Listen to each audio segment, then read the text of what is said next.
Canada's curious climate connection with Europe, past, present, confusing, but climate relevant. Hi, I'm Michelle Sterling for Friends of Science Society. Our brand new Prime Minister, Mark Carney, is off to Europe and then to the UK to meet with the King. So you might think that he would have more important things to do here at home when we have this trade war going on between Canada and the US, and also trade issues going on between Canada and China, very important ones, especially for the ag sector in Western Canada. But no, somehow it seems like Europe is his main goal. So I've put together some of the historical documentation that we have on climate issues related to France and the UK. And I wanted to try and give you a bit of an overview of where things might be going. Because even though Mark Carney brought the carbon tax down to zero as of the 1st of April, he didn't actually cancel the carbon tax.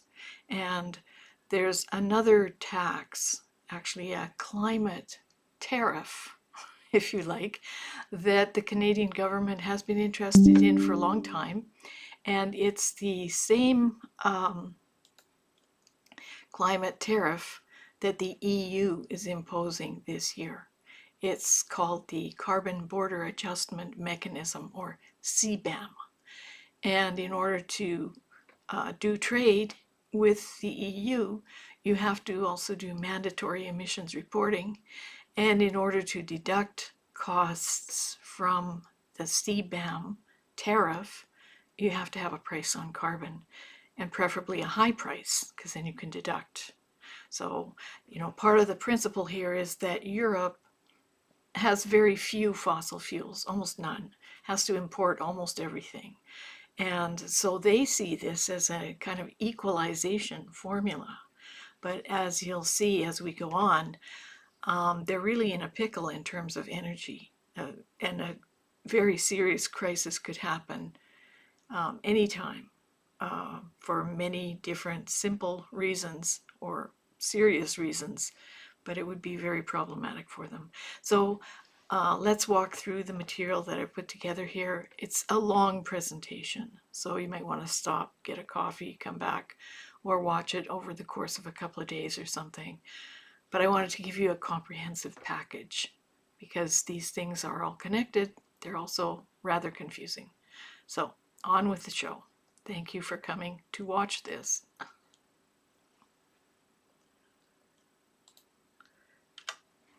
So Prime Minister Carney is off to Paris and London and then Nunavut. So of course, Canada is part of the British Commonwealth, and we're also part of La Francophonie. And Nunavut is part of Canada in the north there, and Mr. Carney was born here in Fort Smith. So he identifies as a northerner. So the land area there is enormous, but the population is only about 41,000 people in Nunavut. The federal government's financial transfers in 2025 are projected to be about 2.3 billion, or an average of about 56,000 per resident of the territory. So Canada has an existing trade agreement with the EU called CETA, the Comprehensive Economic and Trade Agreement. And you can see here that the value of trade in goods between the EU and Canada, according to CETA, was 53.3 billion in 2020, or 58.22 billion US dollars. But the Canada trade with the US was $762.1 billion in 2024. So this figure might be a bit higher because I don't know why their website only has up to 2020, but it's not going to be this high. So you can see that our major trading partner is the US. But there are people who are advocating for us to get closer to the EU in response to Trump's isolationism. So this presentation is really just some food for thought on the EU. So the EU is not just a club you join. There's due process, and unanimous approval is required. Von der Leyen does not decide, the EU Council does. And there's a whole pathway laid out. You can have a look at it if you like. So there was a survey done, and that was related to the Euroactive article that we just saw. But did the respondents to this survey think there would be no tariffs with the EU? Because there would actually be more tariffs. The CBAM plus onerous, expensive emissions reporting and a high carbon tax to be deducted from the CBAM. So this is an Abacus data survey that they did, and they never really gave the people much context for the EU. So, when people are upset, they look for an escape route. And a lot of people are very upset about the tariffs being imposed by Donald Trump. But, he is the president of the United States, and we are sharing the world's largest undefended border. So we don't have a lot of choice. This is a person that we have to deal with. But people are afraid, they're angry, so they're looking to jump ship and find another partner. So, any port in a storm, if you like. But very few people have deep insights into what has been going on in Europe, in my opinion. And I hope to reveal some of that to you here. So, it sounds good. Yeah, sure, let's join the EU. That'll show him, won't it?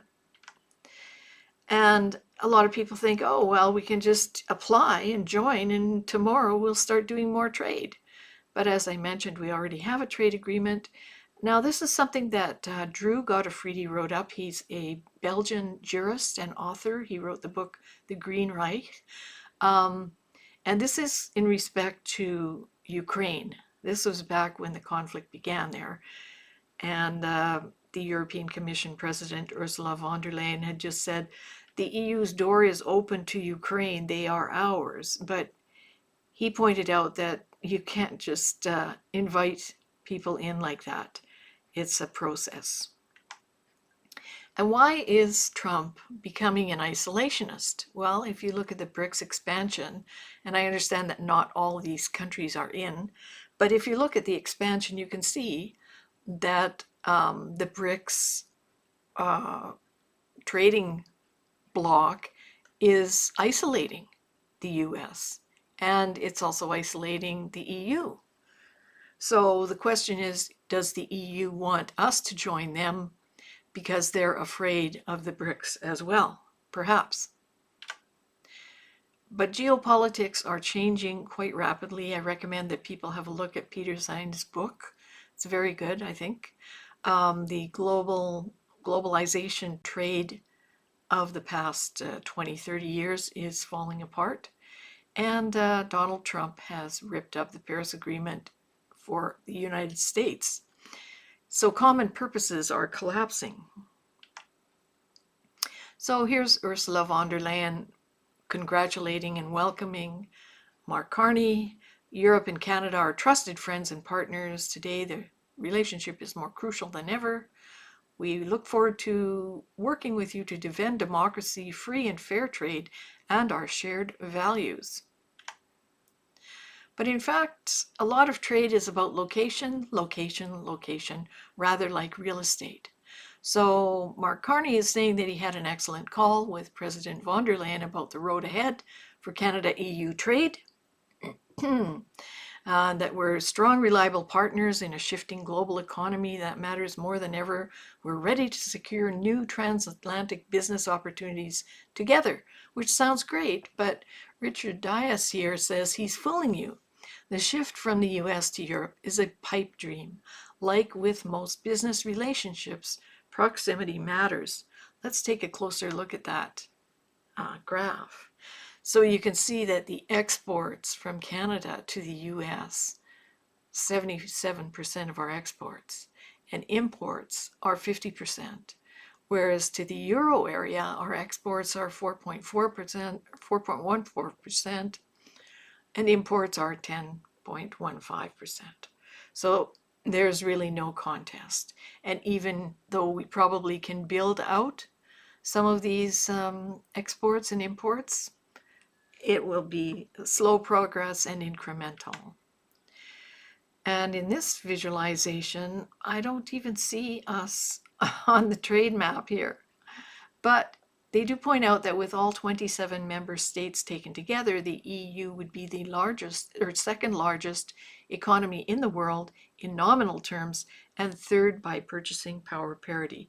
So there's no doubt that the EU is a big, powerful bloc, and we should maintain good relations with them.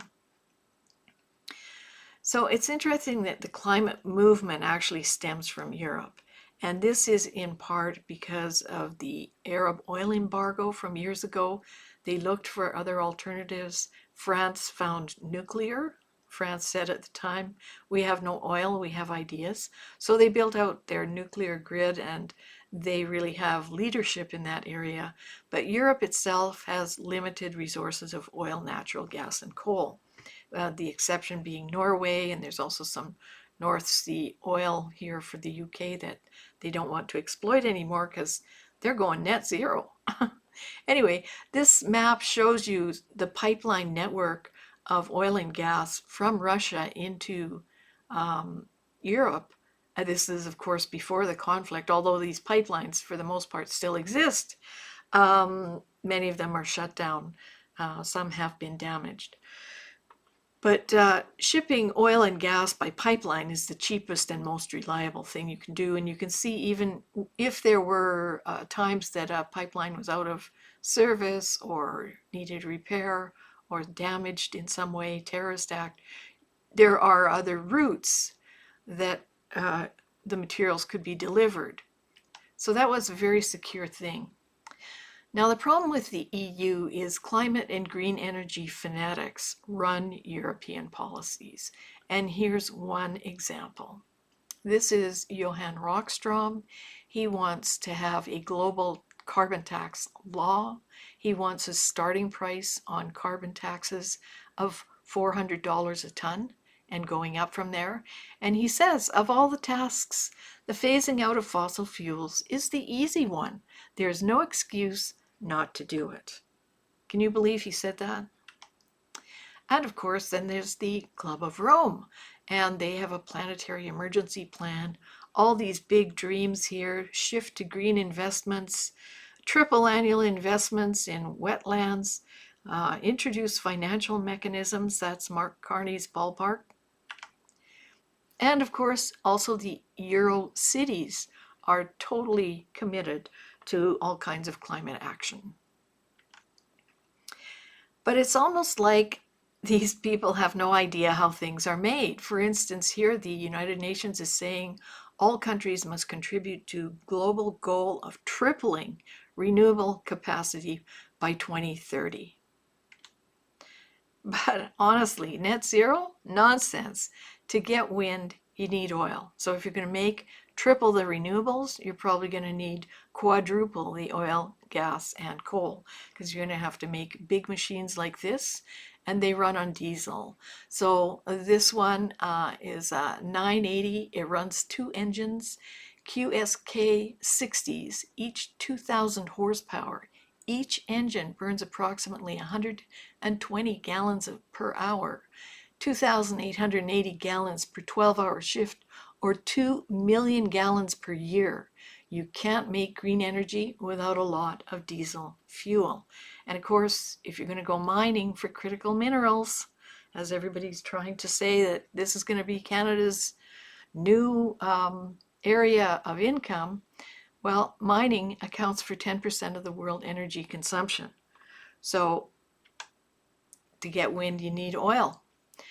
Now, France is a very important player in the climate game. France hosted the Paris Agreement in 2015 and also made a mandatory emissions reporting law in 2016, Article 173.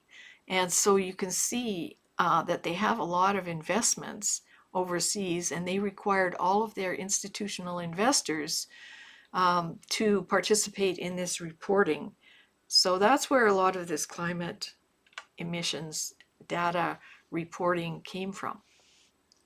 But interestingly enough, France started a trade war with the USA in 2018 over Trump's withdrawal from the Paris Agreement then. And France said to Trump, no Paris Agreement, no EU trade deal.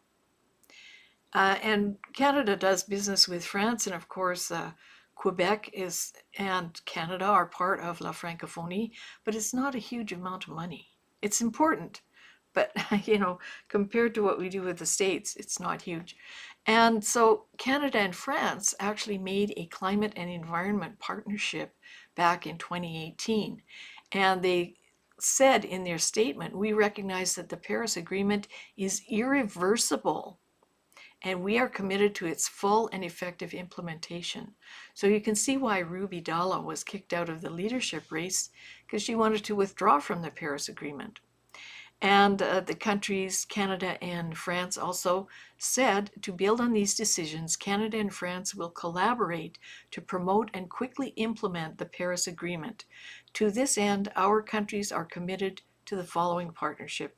And then there's some more details. So you can find that on the government website. And in the French business community, they also have Climate Pledge for World Climate Day. So they want to go from 100 to 1,000 signatory companies. But in short, expect more climate hysteria, not less, from the elites. Meanwhile, the French people denounced most climate policies in a visible way. If you remember the yellow jackets, the yellow vests, gilets jaunes. And if you remember that for the most part, the gilets jaunes intended to simply wander around, slowing traffic down. That was their form of protest. But the police went after them. It became very brutal. And they here are carrying a banner depicting injuries that they claim were caused during police crackdowns. So, in fact, what's happened with the Paris Agreement is that the elites are afraid of the end of the world, and we, the people, are afraid of the end of the month. And this is part of a commentary that Drew Gottfriedi wrote at the time. And I like to quote him because he lives there. He knows what's going on there. Above all, in January 2019, both a new fuel tax increase and a withholding tax take effect. This tax oppression mechanically condemns millions of formerly middle class and working poor French people to a headfirst plunge into poverty, where they will no longer know how to pay for the necessities of life: heating, fuel, medical care, food. Sound familiar, Canada? Then he goes on to say, it seems doubtful that the revolt of people is diminishing when the state progressively and aggressively confiscates the means of their subsistence, and finally, their dignity. So after a visit to France, Prime Minister Carney will go to meet with King Charles III, and he swore an oath of allegiance, of course. And King Charles has an interesting project called the Terra Carta. And he says that the Terra Carta offers the basis of a recovery plan that puts nature, people, and planet at the heart of global value creation, one that will harness the precious, irreplaceable power of nature, combined with the transformative innovation and resources of the private sector. And this is a summary of it, but it follows very closely with the net zero goals and the Paris Agreement. And they have a project list that I wasn't able to access. It doesn't look like it's full, but they also have an insurance registry. So this is just a screenshot showing you different kinds of things they offer insurance on. These are from different companies, of course. Now, Mr. Carney has stated that he wants to spend less and invest more. But he thinks that Canada must invest $2 trillion by 2050, or about $80 billion a year, to become carbon competitive and achieve net zero. But meanwhile, here's Canada's debt from 2013 to 2040. Look what happened in the COVID lockdowns. Boom! So this is an enormous amount of debt. This is a screenshot from one of our recent events, which will be posted on our YouTube channel. This is the Paul McRae presentation. So what will net zero cost Canadians? So his estimate is 2 trillion, but another estimate to reach net zero by 2050 is 3.6 trillion. So that would be $90,000 per Canadian, or $360,000 for a family of 4. That's on top of the current debt of $30,000 per Canadian. Add 55,000 Canadian for net zero housing requirements like eliminating natural gas in favor of electric or heat pumps, etc. So it's unsustainable. And why the big deal now for net zero? Like, why is there such a rush for Prime Minister Carney to go to Europe? Well, at COP29, carbon trading under Article 6 was figured out. So this is like international carbon trading.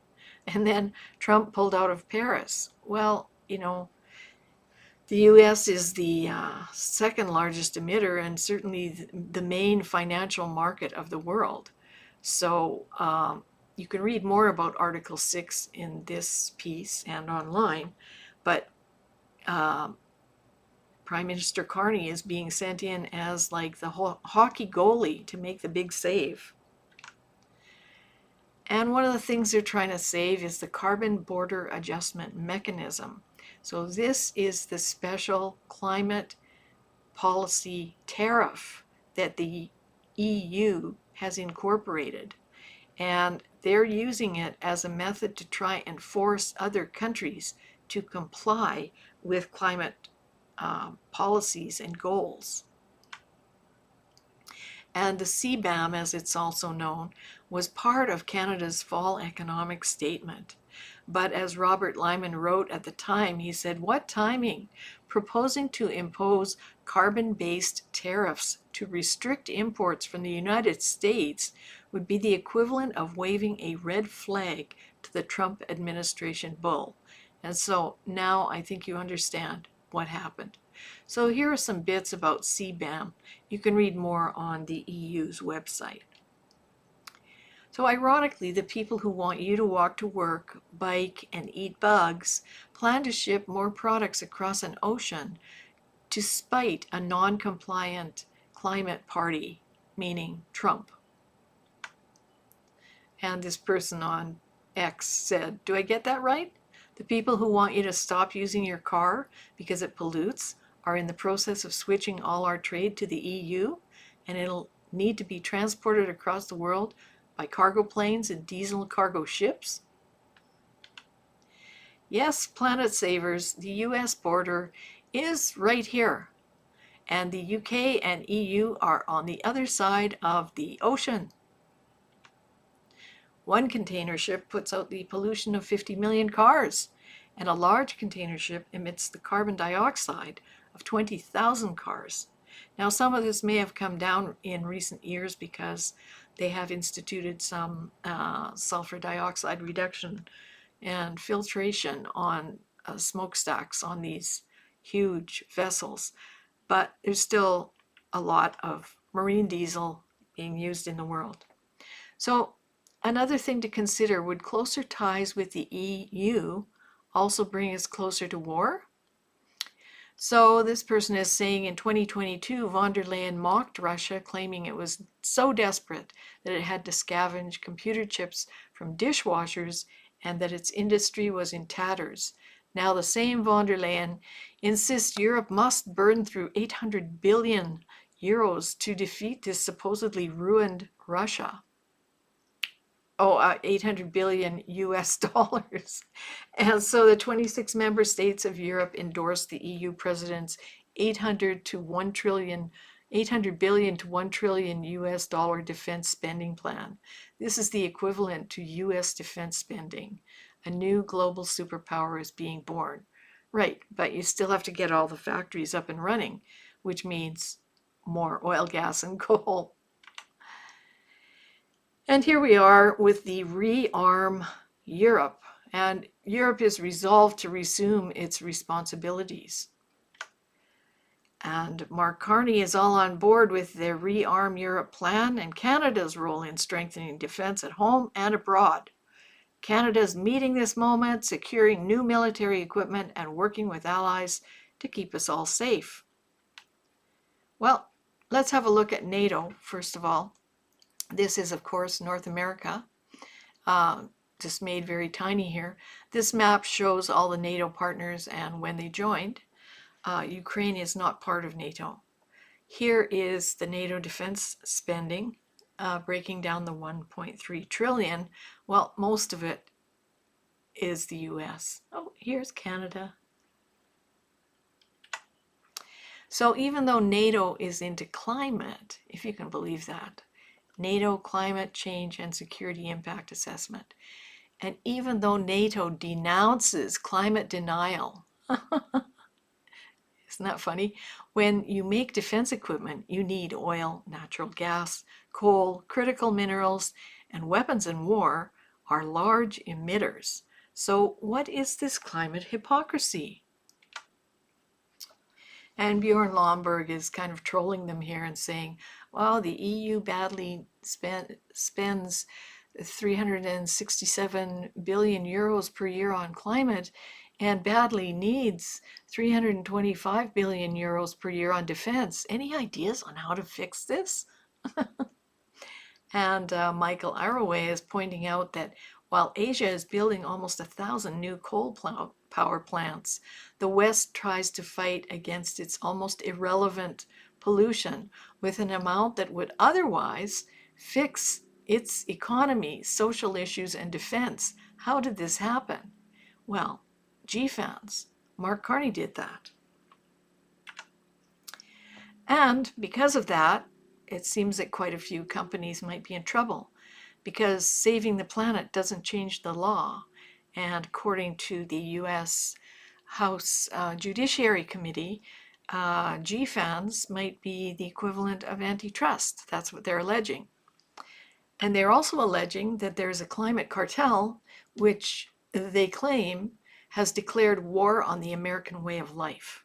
The climate cartel is waging a global world war for net zero against disfavored American companies, including those in fossil fuel, aviation, and farming industries that allow Americans to drive, fly, and eat. And so this is a little excerpt from the opening of it, but they point out here that social justifications proffered for a restraint of trade do not make it any less lawful. So they don't care if you're saving the planet. It's illegal. Now in Canada, some people are demanding that Canada's F-35 fleet purchases be cancelled. Well, that would just destroy 100 specialist Canadian companies in aerospace and threaten future security. Because, as I showed you the numbers there for trade and the numbers for NATO defense, we're going to have to work with the Americans. We're just going to have to work with them somehow. And, this seems to be a spat with some things that can be resolved. It looks like Mexico came to the table, offered some solutions, and President Trump accepted them. By contrast, Canada seems to be saying, yeah, you want to fight? We'll fight you. Okay, well, that means that, we can be squashed, as you've seen. So I think that we should be very careful in how we approach these issues because, you can irreparably damage what has been a good relationship up to this point in time. And there always will be differences. It's like a marriage, you don't always get along in a marriage, but that doesn't always mean you have to be divorced. just because you have a spat.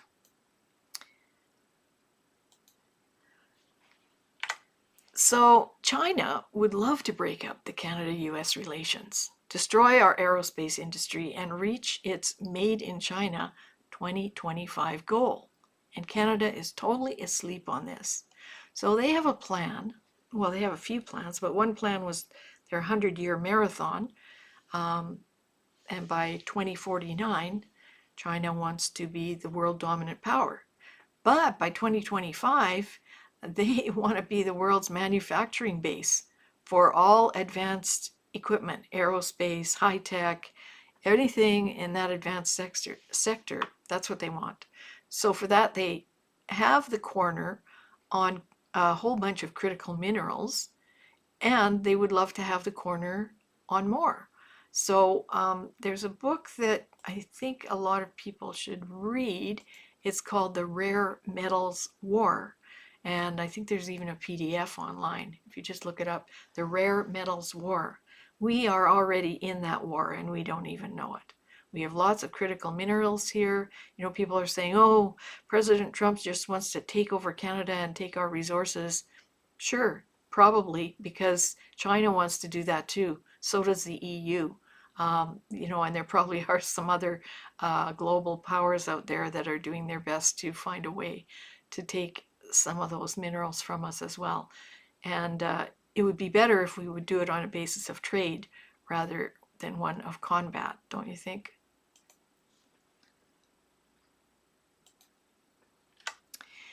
Now, I happened to watch this discussion between Glenn Deason, who's an author, professor, and on geopolitics, and he is speaking with Alistair Crooke and Alexander Mercouris. And in their opinion, particularly Alistair Crooke's opinion, Ukraine is the only glue holding the EU together. Otherwise, EU is just a stopping point on the Silk Road. So they're talking about a very weak European economy. It has no assets on its balance sheet, whether it's Germany or whether it's Britain. There's no collateral to underpin new loans, to take on new debt. It would have to be debt with no collateral, with nothing to back it up. The European economy is just slowly sliding down and down and down. NATO has been sort of the military arm of US aid, but they will have to face cuts in welfare, and they just don't have the fiscal space. So even in the Ukraine, in the conflict there, 70% of the equipment came from the US, and the EU panicked. And without Ukraine around, what do we do to unify? So I'm kind of summarizing what they said in a rather long conversation. You can go back and listen to the whole thing if you like. And so they have trade surpluses with the US, and China will dump surpluses in the EU. But the EU doesn't have the flexibility with only 20% reserves. So that doesn't sound good. And the EU is not so united. The people there reject net zero. We had Dr. Benny Peiser here last year in April, and his presentation is online. You can find it on our main website, both the PowerPoint and the video, or you can find just the video presentation on our YouTube channel. But the people are still pushing back very hard on net zero. They're not interested at all. It's destroying their lives. Hungary, which is often deemed to be, oh, that really right-wing country, you know, crazy Hungarians. Well, you know, is this so crazy? Let there be peace, freedom, and unity. They want a Europe of nations because they feel that the sovereignty of each nation is being taken away by the EU. So you can read through all of these, you know, do not mortgage our grandchildren's future, eliminate the union's debt. So they don't want to take on any more debt. And here, Michael Arraway with this chart, the German economy in one chart. So the incoming German government just decided to put climate neutrality into the constitution. Can someone please explain how one is supposed to build tanks and ammunition without emissions? So you can see this is Volkswagen's market cap just collapsing. Meanwhile, this metalworks company is going up because they're going to be building tanks. And Bjorn Lomborg asked the question, terrible, to get money for its defense, Germany will now enshrine net zero by 2045 in its constitution. Net zero means that by 2045, Germany will be impoverished, deindustrialized, and hence unable to afford to defend itself. Not a good deal. Is the climate lobby destroying our economy? Yes. And again here, Europe has AI regulations without AI companies, crypto regulations without crypto, wants to censor social media without social media companies. Will the EU bureaucrats ever notice the pattern? So the cupboard is bare in terms of tech. Now we have this report, On the Brink, Europe on the Brink. It's based on the Draghi report and Farfari's review of the Draghi report, and Robert Lyman summarized it in just a few pages and in plain language. So this is the debate about Europe's energy future and has some lessons for Canada in it. And today in Doomberg, which is a Substack written by a number of energy and market experts, they pointed out that Europe is now extremely vulnerable, especially more than 3 years ago. So as I showed you that map of the gas and oil pipelines, Russian natural gas no longer flows through Nord Stream and Yamal, nor various connections through Ukraine, eliminating access to a total capacity of 18 billion cubic feet per day. So the only two pipelines entering Turkey via the Black Sea, Turkstream and Bluestream, are still pumping gas. So that's these ones down here. The balance of European demand will need to be met by expensive LNG imports, primarily from the US and Qatar. So interestingly enough, I was also just reading JP Morgan's 15th energy report by Michael Gembalist. And one of the interesting things he pointed out is that the EU tried to pull this stunt with CBAM on Qatar. And Qatar basically said, we're not going to comply with your stupid climate policies. We'll just stop sending you natural gas. And if you recall, under the Biden administration, the climate activists at one point had wanted Biden to shut down a couple of the LNG export stations that are down in the Gulf. So that LNG, liquefied natural gas, was being sent to Europe. So Europe is now totally reliant, almost totally reliant, on imports of LNG from the US and Qatar. So that can be used in a geopolitical way, and it can also just accidentally be tripped up because, you know, people can bid higher amounts of money, and that shipment that's meant to go to Europe will turn around at the middle of the ocean and go to whoever has more money. Or there could be an accident, or there could be a terrorist attack. So you know, there could be all kinds of things that now put the EU in a very, very vulnerable situation. So we don't even think about that here in Canada because we have access to lots of energy here. But here is Heather Exner-Pirot from the Macdonald-Laurier Institute, pointing out that I hope everyone appreciates how cheap Canadian natural gas is. If your bill is high, it's not due to the commodity price. They're paying 10 times in Europe. Can you believe that? So this is one of the problems for us as a competitor nation. When we try to go to market, it's very easy to block off our market access because we don't have a lot of ports. We have lots of sea and coastline, but we don't have a lot of ports where these ships can come and go. And it's very easy to block them off. So would Qatar or the USA want to let Canada become a supplier of LNG to the EU? I mean, we see the opportunity there, but they probably also see the opportunity to block us. Why would they want to give away their market share, especially when the rate is so good? And having us access world markets means that there would be more supply and these prices could come down. But, that would be what Europeans want, but that's not what these sellers want. And this is the Michael Chimbalist report that I mentioned.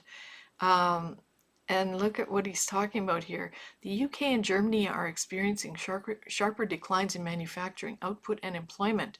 British Labour PM Starmer has talked about the UK becoming a centre of excellence on AI, artificial intelligence. That's hard to imagine given just 12 days of natural gas storage supply, shrinking dispatchable power, heavy gas import reliance, a 50-year low in offshore UK gas production, and soaring electricity prices. Now, if you can believe this, the UK's Labour government intends to shutter aging nuclear plants by 2028 and ban fracking for good, leaving shale gas formations in Lincolnshire untouched. And then they plan to sprint to clean power by 2030. So you can see what a disaster this is for manufacturing and for employment. So the only places that are doing okay are Spain, Italy, and France because, France has nuclear. Spain has lots of gas terminals and supply from Algeria, and their solar works quite well there. Same for Italy. So, but these countries are just falling into degrowth and unemployment. It's terrible. And what is the EU's future? Will Canada have to pick up their unfunded pension burden? Because what's happened is they haven't had children. So the population forecast to 2100 is grim. Because if you don't have a younger generation that works and pays into the tax pool, then at some point you don't have the cash flow to pay out your pensions. So going back to this webinar or conversation that I watched, again, you don't have to agree with these guys. Maybe you have a very different view on what's happening in Europe, but it is interesting, and particularly for us right now as we're considering possibly getting closer to the EU. I think we have to really think about this. And so Alistair Crook says, when I go to Russia, I say, don't talk about the Europeans. Talk about the elites. That's what you mean. The problem for Europe is the old guard has destroyed all the bridges to the future. And this fellow, Alexander Mercouris, also agrees it's going to be a hard and grim time for young people because those are before whom the bridges are being destroyed. And then Glenn Deason comes in with, we're locked into the narratives. We're going to spend the last money that we don't have instead of finding solutions.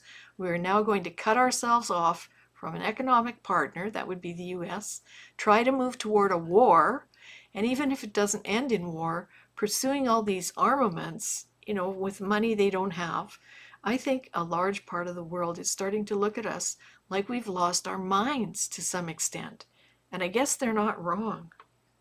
So, think about it. This would be who we're buddying up with. But, maybe Canada has some way to balance the books. How about Canada's nature-based climate solutions? You can go online and find these and look at them all. This is a nice weaving of terra carta, isn't it? And it's kind of interesting that Goldman Sachs, Mr. Carney's former employer, launches a biodiversity bond fund about a week before he was elected. So could be coincidence, certainly could be a coincidence, but they say over there at Goldman Sachs there's a growing focus among investors to consider not just pure climate targets, but also maintaining and improving biodiversity. This fund seeks to provide fixed income investors with exposure to issues that are making a positive impact on biodiversity. And they point out the strategy is expected to appeal particularly to European investors where interest in nature-based investments is at its strongest. So it's really just carbon trading. And when they're talking about biodiversity, for us in Canada, that's another way to block access to resources and infrastructure. So you should read our two reports, the Biodiversity Crisis, What Canadians Need to Know, and also Canadian Biodiversity, Not at Any Cost. Those are on our blog. So the other thing is carbon trading. Is that what reconciliation is? Because all of these areas are going to be maintained pristine by Indigenous guardians funded by the government and by these carbon trades. But in fact, the carbon market is based on the lack of delivery of an invisible substance to no one. So this is a non-productive enterprise that simply sucks money out of the market and pays it to green billionaires, but for nothing. Nothing is being made or sold that is of ongoing value. And ironically, France and England, founding nations of modern-day Canada, and look at their global scope, these Commonwealth and the La Francophonie, these are all both still in force. So there's lots of influence from the UK to these different countries and from France to all these countries. And Nunavut, this is where the Prime Minister will be returning on his return trip. He was born in Fort Smith, so he claims to be a northerner himself, even though he moved to Edmonton when he was about 6. And here's the Hudson Bay trading post near Kugluktuk, which used to be called Copper Mine in Nunavut. Well, ironically, the Hudson Bay Company, which has been around since 1670, is going bankrupt.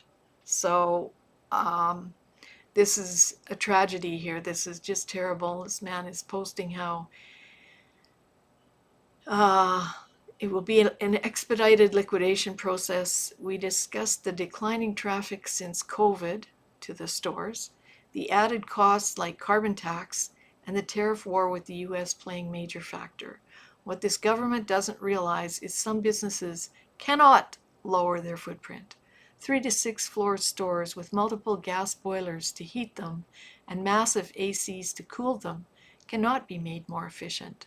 To add to that, the increased shipping costs and declining sales. Now I have to go to work today and tell 82 staff that the Hudson Bay Company is done.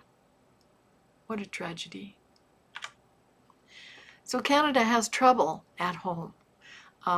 Trevor Tombe pointed out this very interesting thing. Why did the budget deficit in the 23-24 fall economic statement grow from 40 billion to 62 billion? Well, 75% is due to contingent liabilities related to Indigenous rulings and awards. Likewise, as I mentioned at the outset, we have serious tariff problems on agriculture, affecting mostly Saskatchewan and Alberta farmers. Even La Presse is publishing this, that the economic growth of Canada, it's been a lost decade. And real GDP per capita in the G7, well, Canada's at the bottom of the pile. So, about joining the EU, I asked Robert Lyman about that. Robert Lyman was a federal public servant for 27 years. He was a diplomat for 10 years. He writes most of our climate policy papers and reports. And so I think he has very good insights. So I asked him what he thought about it. He said these are like quick points, they're not in depth, but just to give you a taste of his perspective. Let's have a look and see. He said he absolutely agrees that the citizens of Europe and Canada have important shared interests and values when it comes to democracy, freedom, and human rights. And the common goals and values that the European Union identifies in its policy priorities, unfortunately, include many that I, and probably other Canadians, would not want to aspire to. But if we joined up with them, we might have to, because we've already implemented a lot of climate policies to comply with the EU, because we are doing trade through CETA. And some of these things would be imposed upon us, that we would have to ensure the full implementation of the European Green New Deal, the Paris Agreement, and the Sustainable Development Goals, involving all stakeholders at all levels from all relevant sectors. We have to ensure that the European climate law, in all its efforts toward full carbon neutrality by mid-century, would be implemented, that there would be rapid progress toward a circular economy, that we'd have to make sure that all citizens, businesses, sectors, local governments, member states are part of the just transition. There'd be more EU ideology, like broadening the definition of the just transition, including environmental and climate justice, putting in place reforms that promote sustainable growth, like sustainable food production, sustainable mobility.